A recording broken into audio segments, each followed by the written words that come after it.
Boa noite, senhor presidente, demais colegas vereadores.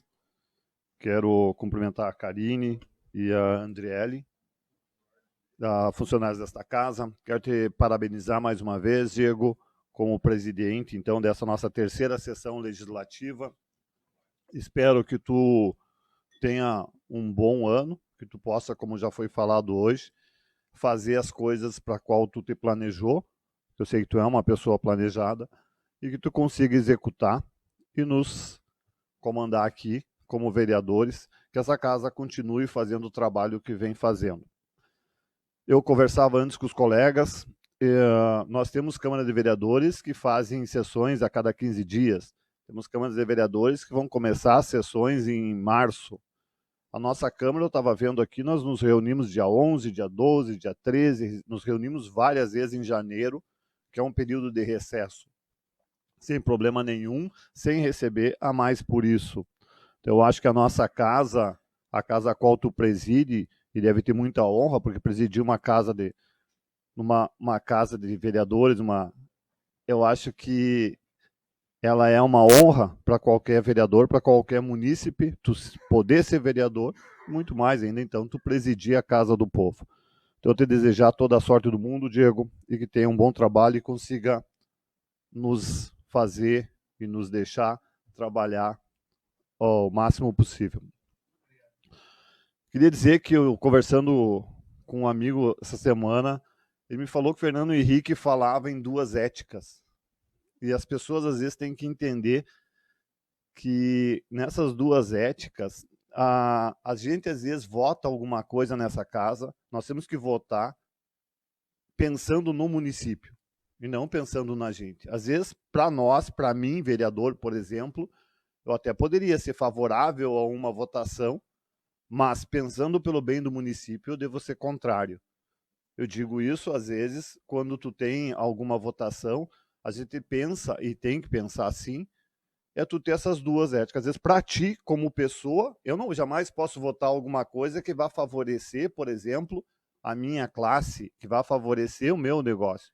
Eu tenho que pensar sempre no todo, então, às vezes, nem sempre a gente vota conforme a gente gostaria pessoalmente, mas a gente tem a obrigação, porque senão a gente estaria fazendo um mau trabalho de vereador se nós votássemos simplesmente por ódio ou por interesse de alguém ou de alguma coisa. Por isso eu gostei muito dessa fala de Fernando Henrique, da questão das duas éticas. Então, tu ser o ser humano, mas quando tu vota pensando no todo. Assim é a gente que é pai, quem é mãe, tu sabe que às vezes tu diz não para um filho, corta o coração, mas tu sabe que pro bem lá na frente é necessário. Então, às vezes, a gente faz isso.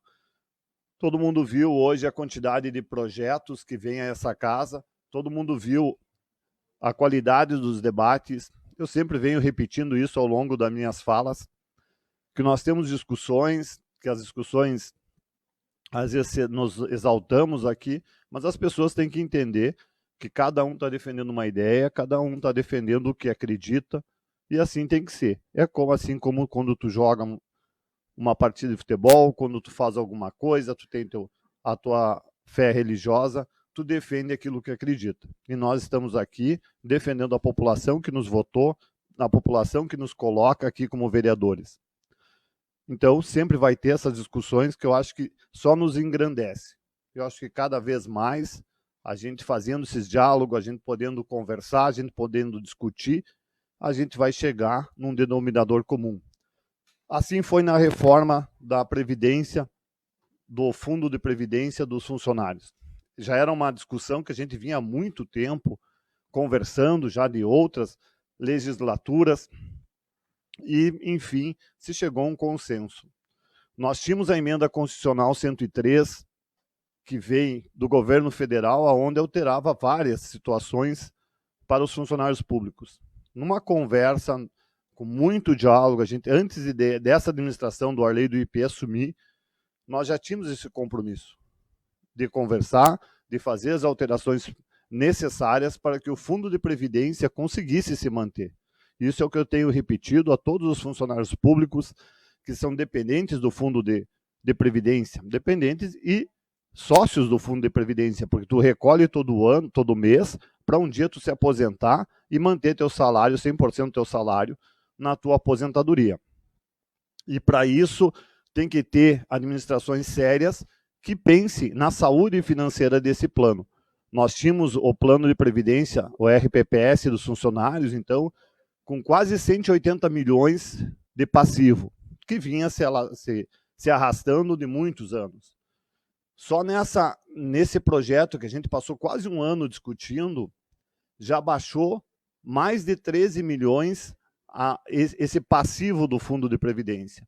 E no decorrer dos anos, conforme os contratos forem saindo, os concursos públicos forem saindo, essa dívida, eu acredito, tende a diminuir. Não é a solução. Ainda a gente sabe, qualquer funcionário público sabe, que por hora nós vamos dar uma boa estancada nesse passivo. Mas lá na frente teremos que repensar de novo.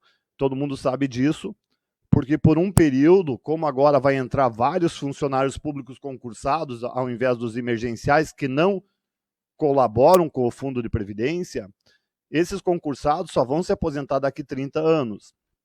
E nesse período, eles vão estar só colaborando. Então, é uma massa grande que entra agora, só colaborando, que só vai resgatar daqui 30 anos. Mas, daqui 30 anos, nós teremos um grande número de pessoas também se aposentando. E isso eu falo muito com a Arley, é uma preocupação que eu tenho, que a gente discuta também os cargos a serem preenchidos por concurso. Já disse isso aqui nessa tribuna, porque quando tu aprova um cargo emergencial, é para 6 meses, para 1 ano, depois, se esse cargo não for mais necessário, encerra seu contrato. Mas quando tu faz um concurso público, essa pessoa ganha uma estabilidade. Depois de 3 anos de estágio probatório, ela ganha uma estabilidade. Se por acaso aquela função não existir mais, ela tem que ser realocada, tem que ser colocada, ela não pode ser demitida mais simplesmente porque não existe mais a função. Assim nós tivemos os cargos de vigia, tivemos os cargos de telefonista, tivemos vários cargos que na prefeitura, cargos que ao longo dos anos foram se extinguindo. Então nós temos que ter muita responsabilidade quando a gente for analisar os cargos a serem preenchidos. À vontade, porque nós viemos de um longo tempo sem concurso público. Então a vontade é de fazer um grande concurso público. Eu estava vendo antes na internet, a prefeitura agora está aberto até já para as pessoas se preparando, já está aberto para 68 vagas, mais formação de cadastro de reserva. Então, só aqui nós estamos falando aí mais ou menos de quase 100 pessoas que devam assumir nesse ano como concurso público, como funcionário público efetivo, não como emergencial. Então, só aqui na educação nós precisamos de quase 100 pessoas. A educação, eu acho que isso aí realmente precisa bastante gente, porque a tendência, como essa administração já municipalizou 2 escolas de 1º ao 9º ano, a tendência é que venha municipalizar outras escolas, porque desde a Constituição Federal de 88, ali diz que o ensino fundamental é obrigação do município, o ensino médio é obrigação do Estado e o ensino de 3º grau é obrigação do federal. Então, a tendência é que os municípios venham cada vez mais ter escolas de 1º ao 9º ano. Por isso, eu acho que contratar professor por concurso, nós nunca vamos errar. Não por toda a necessidade que faz, a falta que tem, mas também porque isso aí vai perdurar. Essas escolas não vão fechar. Então, só para dizer, as pessoas se preparem, já está aberto, está aí nos sites da prefeitura, 68 vagas para professor, tem lá professor de geografia, matemática, inglês, português, monitor, para 20 e 40 horas, nível superior e nível médio, salário em base de R$ 2.486.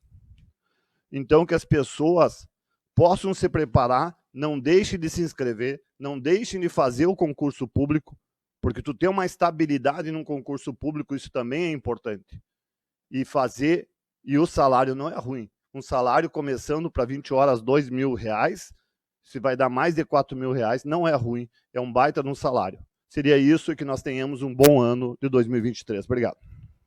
Obrigado, Nader.